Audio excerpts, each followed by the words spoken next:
adalah wilayah yang ada di Kecamatan Mungkit, Kabupaten Magelang, Jawa Tengah. Tepatnya di arah timur laut dari bangunan Candi Borobudur di Kecamatan Borobudur. Nama Sri Tambiku diperoleh dari isi tulisan dua liga bertulis yang ada di kuburan karang Desa Ambar Tawang yang disebut sebagai Kijing Candang. Kijing Candang adalah liga yang dipakai untuk dijadikan sebagai nisan makam dari tokoh yang dipercaya oleh warga sebagai Kiai Pesalaan. Tapi entah realita, itulah kearifan lokal, karena Kiai Pesalaan konon dikubur dimakamkan di daerah Cirebon sana. Berguna. Ikan berguna. Tambiku pada masa kini bisa jadi dietimologikan sebagai nama dusun Sri Kuwe di Desa Ambar Tawang, lokasi dari kuburan karang tempat penemuan dua liga bertulis tadi. Nah, kebetulan pula Desa Ambar Tawang memiliki belasan lokasi yang bersitus batuan bekas bangunan candi. Jadi bisa diartikan bahwa pada abad ke-8 Desa Ambar Tawang merupakan sebuah kompleks candi. Dibandingkan dengan desa-desa lain di wilayah Kabupaten Magelang, Desa Ambar Tawang memiliki lokasi situs bangunan candi dalam jumlah terbanyak. Lainnya hanya beberapa, itu pun jaraknya jauh, tapi di Desa Ambar Tawang lokasinya antar bangunan candi sangat dekat. Bahkan ada candi Patok Patok Timur dan Barat. Patok Barat diketahui dari diketemukannya liga bertulis yang semula ada di kuburan Gadak tepi Sungai Elo, tebing timur Sungai Elo, tapi kini lalu diketemukannya di dusun Banar, Desa Liangan, sebelah selatannya yang lebih dekat sama Candi Bendut. Candi Bendut sama Desa Ambar Tawang sekitar 2 km ke arah selatan. Lalu Candi Patok Timur diketahui dari penemuan liga bertulis yang menyebutkan hal tersebut sebagai patok Stasiun Tambiku sebelah timur, ditemukan di dusun Cetak, Desa Mungkit. Jadi semuanya komplit. Kronologi desa sendiri diketahui bahwa di wilayah Sri Tambiku dijadikan sebagai kompleks candi itu mulai pada 19 Februari 881. Berarti usianya lebih tua ketimbang wilayah sebelah barat sana. Sebarat desa wilayah Sri Tambiku kan dibatasi oleh dua sungai tersebut dalam liga tadi. Sebelah utara Sungai Mangu Purba yang kini jadi cekungan memanjang yang jadi batas Desa Ambar Tawang sama Desa Belundu. Lalu sebelah selatan adalah Sungai Kujang Purba yang kini disebut sebagai Sungai Prasung. Sebelah barat adalah Sungai Elo yang mengalir dari utara ke Sungai Progo yang mengalir di bagian dekat dari Medut dan Borobudur. Lalu tentang Prasung. Sungai Prasung adalah Kujang Purba. Prasung sendiri berasal dari kata prasungai. Prasungai artinya saluran air yang menuju ke pedesaan. Nah, pada zaman dulu hingga tahun 80-an itu masih ada bebatuan, ada sungai kecil yang bertepian batu kotak dari cekungan Sungai Kujang Purba atau Prasung tadi. Lalu tepatnya di daerah di dusun Japun, Desa Parimono. Desa Parimono ada di meluas dari tenggara sampai selatan Desa Ambar Tawang. Tepatnya bermuara di dusun berhulu di dusun Japun dan bermuara di Sungai Tirto. di dusun Tirto, Sungai Tirto. Nah di Tirto sendiri jelas berasal dari kata etimologinya petirtaan, karena pada zaman dulu saya sebutkan tadi akhir 80-an itu masih ada kolam-kolam berdepan batu kotak. Sebagian sudah jadi pondasi dan sebagian masih ada batu jadi. Lalu sebelahnya ada Simping, dusun Simping, desa Parimono. Simping terbagi dua, Simping Utara, Simping Kulon dan Simping Wetan. Di tengahnya ada kuburan Karuk Tangan. Nah, kuburan Karuk Tangan adalah sebuah bekas lokasi bangunan candi yang kini jadi makam. Nah, di etimologikan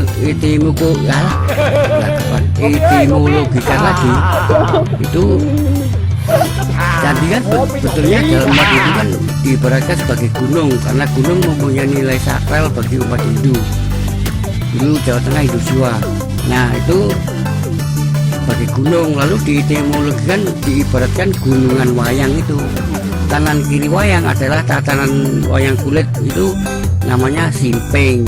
Dalam Jawa itu namanya Simping. Nah gitu. Lu malah belajar sampai baru nggak apa, itu kan wayang bukit juga. Nah sekarang Ambar Tawang sendiri itu penamaan udah pada masa kolonial. Semula adalah namanya Sri Tambiku. Jadi Tambiku adalah pusatnya, karena lokasi bangunan candi, situs bangunan candi rata-rata lebih banyak di dusun Sirkuwe. Terlebih Hindu kan bangunan candi dibangun dekat sungai dan atau mata air. Nah di dusun Sirkuwe banyak mata air, sendang kecil-kecil itu. Dan lokasi candi juga rata-rata diketemukan di daerah situ dekat bangunan candi. Candi Siwa, Candi Garuda, Candi Sudut kanan kiri sebelah barat, Candi Saraswati, Candi Nandi dan Durga. Candi Durga sendiri jadi bangunan Masjid Sirkuwe. Yang kuburan karang itu bangunan Candi Siwa. Dan lokasi penemuan situs lingga bertulis Patok Barat diketemukan di kuburan Gata. Lalu kenapa juga di Parimono tadi Karuk Tangan juga jadi kuburan? Nah itu gini ceritanya, kan Mataram kuno kan berpindah ke Jawa Timur gara-gara erupsi Merapi. Ada juga rumor yang bilangnya diserang Sriwijaya. Itu bagi saya nggak masuk akal, karena dalam dongeng legenda kan diceritakan keduanya ganas banget, brutal gitu, bisa dibantu sama kerajaan kecil Wurawari di daerah Blora sana. Itu gimana mungkin nyerang wilayah yang luas gini? Zaman dulu kan masih luas berhutan dan banyak luas jarak antar desa juga jauh. Lalu pindah ke Jawa Timur, tepatnya di daerah Jombang, di dekat aliran Sungai Bengawan Solo. Kan umat Hindu kan sungai kan amat penting, seperti halnya Sungai Gangga. Jadi kalau zaman dulu Sungai Gangga di daerah Magelang adalah Progo dan Ilo. Lalu berpindah ke Jawa Timur, Jombang tadi. Masa Mataram Islam itu seusai Majapahit tak berkuasa lagi. Dulu kan sini setelah Mataram kuno pindah ke Jawa Timur kan di sana pecah jadi dua, lalu lama-lama jadi cikal bakal kerajaan Kediri dan sebagainya itu. Lalu pada masa Majapahit cuma jadi jajahan. Lalu setelah Majapahit runtuh, kembali ke Jawa Tengah dan bikin bangunan istana di daerah Alas Mentau. Alas Mentau ada di sebelah timur Gunung Merbabu dan Merapi, tepatnya di Prambanan hingga Wates di Iyi sana. Menyebarkan ajaran Islam pada masa Sultan Agung. Ciri-cirinya sangat jelas banget. Dulu kan kerajaannya atau pemerintah kan pindah. Mataram kuno kan enggak, jadi daerah Jawa Tengah, tepatnya wilayah khususnya Magelang sini kan nggak ada yang mendanai buat bangunan candi dan merenovasi dan sebagainya.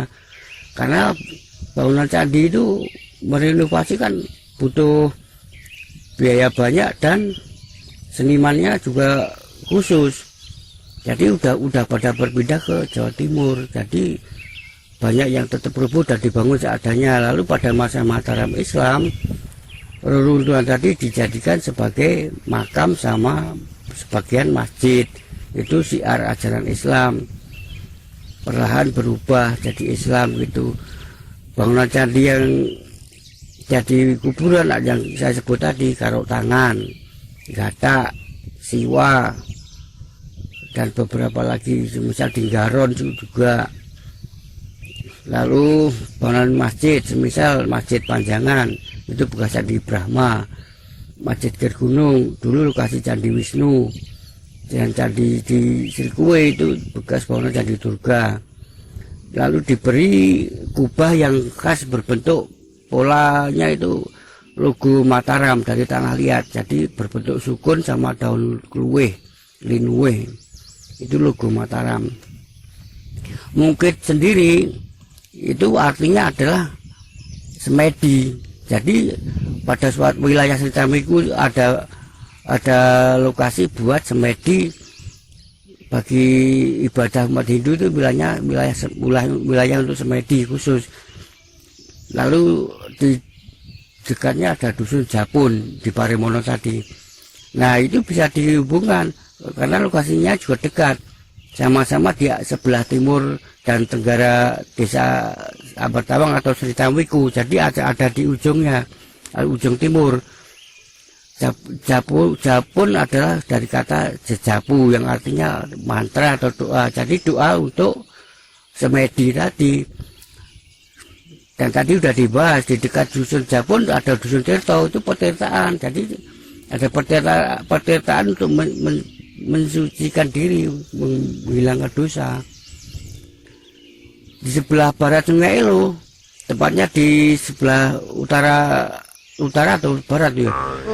Dari desa Blundu itu ada dusun Mukidan sama Japunan. Nah kan sama, berarti itu wilayah yang sebelah barat Sungai Elo sana. Nama wilayahnya entah, nggak tahu, mungkin atau itu batas dari Mantiasih, Magelang sana atau apa, nggak tahu. Zaman dulu kan luas, belum banyak penghuni. Blundu sendiri ada di desa kecamatan Mukit. Blundu berasal dari kata nama makanan, jadi etimologinya dulu banyak orang jualan blundu, lalu jadi daerah Blundu. Di dekatnya Mungkit dan Japunan. Lalu di Sritamiku ada Mungkit dan Japun. Di wilayah lain juga ada, misalnya Japuan dan sebagainya. Itu jelas banget, itu merupakan lokasi semedi dan berdoa bagi umat Hindu pada suatu wilayah sima atau desa pada zaman dulu. Sritamiku sendiri merupakan sebuah wanua punpunan atau tempat untuk beribadah umat Hindu. Paremono ada di selatan desa Abartawang atau di sebelah selatan Sritamiku Abartawang tadi. Jadi Paremono adalah lokasi untuk beristirahat atau rest area, karena pada zaman dulu jalur dari Jogja ke Magelang lewatnya dari Progowati, Mendut, Paremono, lalu ke Butuh dan ke Mertoyudan. Ngopi ơi, ngopi. Ngopi.